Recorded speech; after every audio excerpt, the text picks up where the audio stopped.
There once was a young captain named Bannock, beloved not for his perfection, but for his steady heart. His ship, the Starlight Venture, sailed not only across the oceans of the world, but through the shifting tides of purpose and doubt. He was the kind of leader who whistled at dawn and carried the crew's weight long past midnight, his compass worn and his dreams stitched into the seams of his coat. Their mission was clear: seek out the Starwell, a mythical skyfall where wisdom was said to bloom from stardust. Many ships had gone searching, none had returned. But Bannock believed not just in the place but in the people who searched for it. At their departure, a wide-eyed cabin boy named Elian tugged at Bannock's sleeve. "I made this," Elian said, holding out a messy parchment covered in crayon constellations and squiggly whales. "It's not a real map, but it's how the stars feel." Bannock chuckled, ruffling the boy's hair. "That's mighty fine work. I'll keep it safe." He slipped it into his coat pocket with no intention of using it. Weeks passed.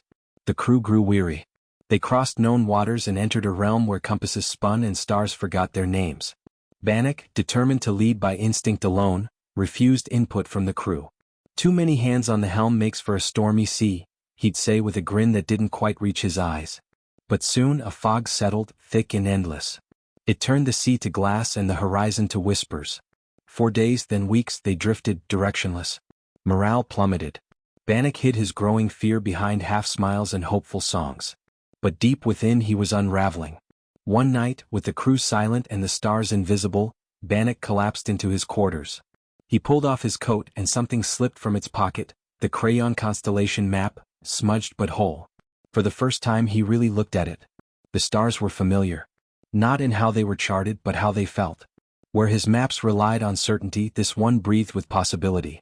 The largest star on Elian's page wasn't one known to any navigator, but Bannock remembered it from his childhood stargazing ritual, a star he once named Northheart, because it always appeared on nights he felt most lost. With trembling hands he ran back to the helm.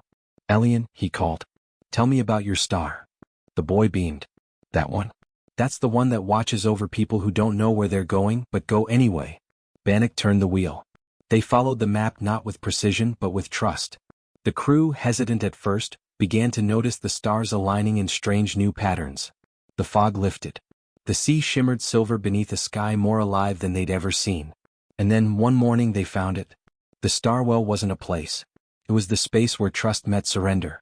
A quiet island with a sky that pulsed like breath, and trees that glowed with soft, celestial light. There was no treasure. No secrets. But every crew member stepped ashore changed.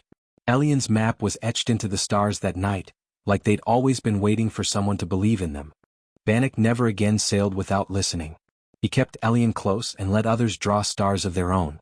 His greatest lesson wasn't in leading with certainty, but in lighting the way by letting others shine. And whenever someone asked how he found the Starwell, he'd smile and say, "Turns out some maps are drawn with heart, not ink."